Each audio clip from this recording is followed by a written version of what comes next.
17 বছরে বিএনপি শিখেছে রাজপথে থেকে বহু কিছু। 17 বছরে নির্যাতন নিপীড়ন সহ্য করে বিএনপি অনেক কিছু শিখেছে, কিন্তু দুঃখজনক বাস্তবতা হলো তার কোনোটাই পজিটিভ না। সব নেগেটিভ জিনিস শিখেছে এবং তার অ্যাপ্লিকেশন করছে।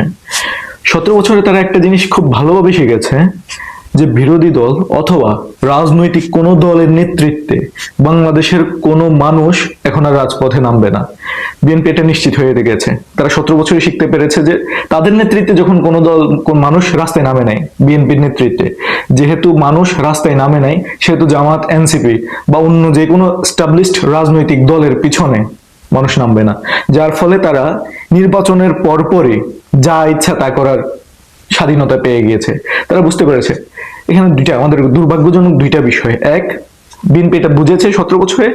2 নাম্বার হচ্ছে জামায়াত ইসলামী বিরোধী দল হিসেবে অথবা রাজনৈতিক দল হিসেবে ইরিলায়েবল, তাদের উপরে রিলাই করা যায় না। কারণ জামায়াত ইসলামের বর্তমান অবস্থা হচ্ছে বর্তমানে আমেরিকান যে রাষ্ট্রপতি তার মতো, ডোনাল্ড ট্রাম্প।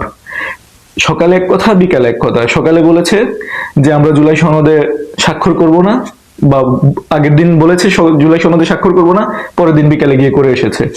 সকাল 10টায় বলেছে আমরা শপথ নিব না, 11টায় গিয়ে বলেছে আবার শপথ নিব। তো যার ফলে একটা ইরিলায়েবিলিটি তৈরি হয়েছে, যে এদেরকে বিশ্বাস করা যায় না তারা আসলে যেটা বলছে এটা কতটুকু করবে।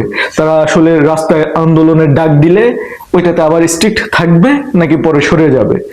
আর যদি সরে নাও যায় তারপরেও বিএনপির ওই শিক্ষা, 17 বছরের শিক্ষা বিএনপি খুব ভালোভাবে কাজে লাগাবে, যে আসলে সরকার পরিবর্তনের জন্য রাস্তায় আর মানুষ নামবে না। কারণ বাংলাদেশের মানুষ রাজনৈতিক দলগুলোকে আসলে বিশ্বাস করে না এই অর্থে তারা মনে করে বাংলাদেশের মানুষ, এবং এটা ন্যায্য, বাংলাদেশের মানুষের এটা মনে করা এটা খুব ন্যায্য।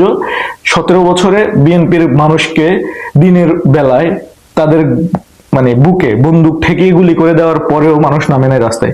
কারণ মানুষ ভেবেছে এটা তাদের বিষয়, যদি আজকে তারা ক্ষমতায় যায় তাহলে কালকে থেকে ওরা নিজেদের মতো করে লুটপাট করবে। এখন আওয়ামী লীগ করছে, কালকে থেকে বিএনপি শুরু করবে। এইটা মানুষের যে ভুল ছিল না, এটা এসে বিএনপি আবার প্রমাণ করছে। বিএনপি এমন এমন জায়গায় এখন নিজেদের লোক বসাচ্ছে যেটা খুদ আওয়ামী লীগ 17 বছরে বসায় নেই। বাংলাদেশ ব্যাংকে আওয়ামী লীগ বসাই নাই নিজেদের লোক, অন্তত এতটা নগ্নভাবে নিজের দলের কোন পদ আছে এরকম কোন লোককে বসায় নেই। আওয়ামী লীগ বসাইছে এমন হয়তো অন্তত পক্ষে দেখতে নিউট্রাল একটা মানুষ, পরবর্তীতে দলীয় আনুগত্য যে কোনো ভাবে হয়তো তারা মানাই নিয়ে আইছে, কিন্তু সরাসরি দলীয় লোক তারা বসায় নাই। যার ফলে এটা একটা ঘটনা ঘটছে।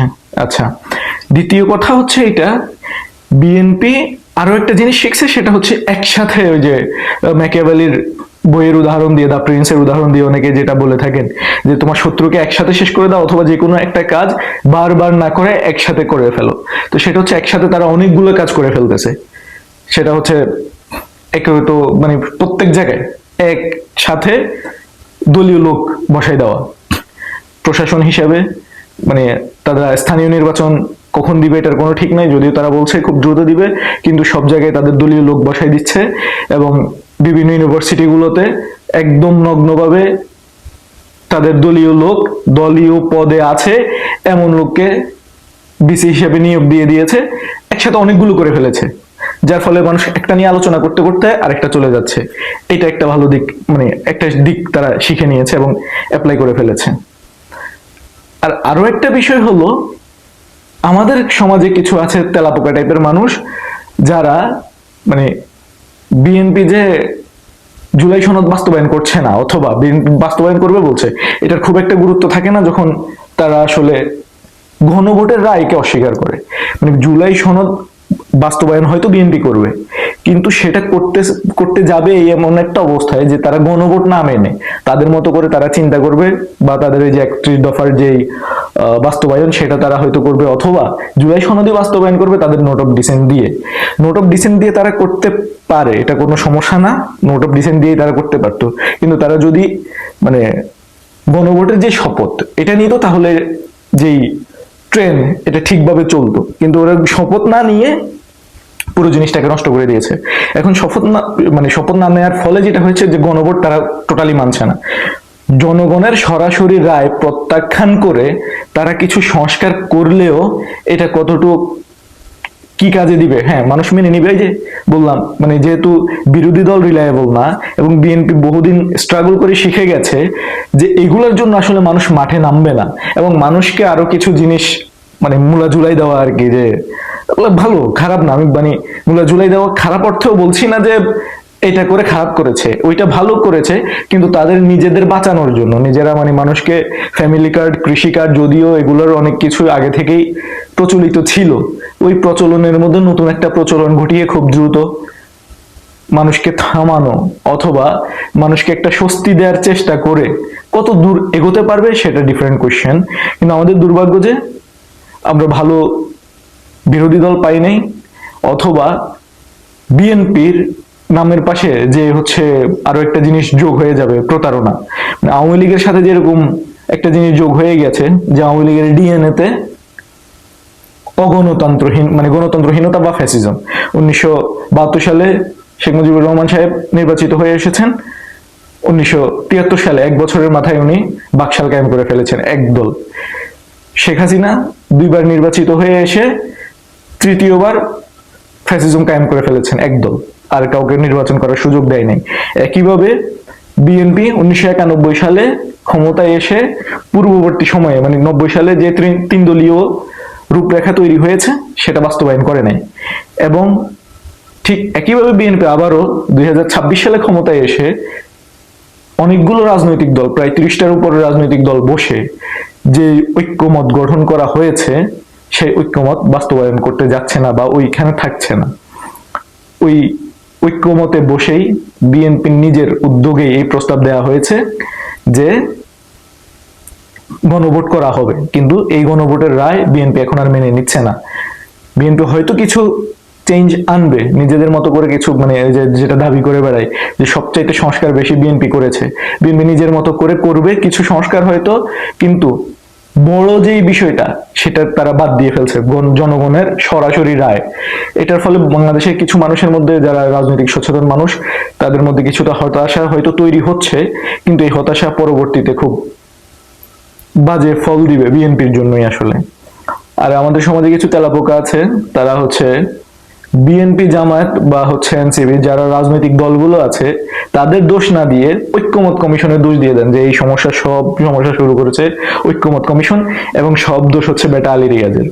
আলী রিয়াজ সাহেব যেহেতু মানে কি বলবো, ওই বেচারার যেহেতু রাষ্ট্রীয় কোনো ক্ষমতা নাই এবং হচ্ছে এমন কোনো গুন্ডা পান্ডা বাহিনীও নাই যে এই লোকগুলারে কেউ ধমক দেওয়া হবে অথবা কিছু করবে, যার কারণে তারা মানে সহজ টার্গেট ওনাদের হচ্ছে আলী রিয়াজ। মানে ওই বেটাকে গালি দিলে মোটামুটি তারা সেফ থাকে যে উনি সব ধ্বংস করেছে। এই জায়গায় যদি বিএনপি না যেত, এখানে যদি জামায়াত না যেত, এখানে যদি এনসিপি না যেত, এখানে যদি এবি পার্টি না যেত, তাহলে কি আলী রিয়াজ সাহেবের ক্ষমতা ছিল যে উনি হচ্ছে তাদেরকে দিয়ে কোনো ঐক্যমত কমিশন করাবে বা কোনো একটা কিছু করাবে? এটা তো ওনার সমস্যা, মানে ক্ষমতা ছিল না। উনি সারা দিন বসে বসে বক বক করতে পারে যে আমি মানে সংবিধানের সংস্কার চাই, এই সংস্কার চাই, এটা তো যে কোনো একজন স্কলার তার জায়গা থেকে, একাডেমিক জায়গা থেকে কথা বলতে পারে। কারো তো ক্ষমতা নাই বিএনপি জামাতকে একসাথে বসানোর।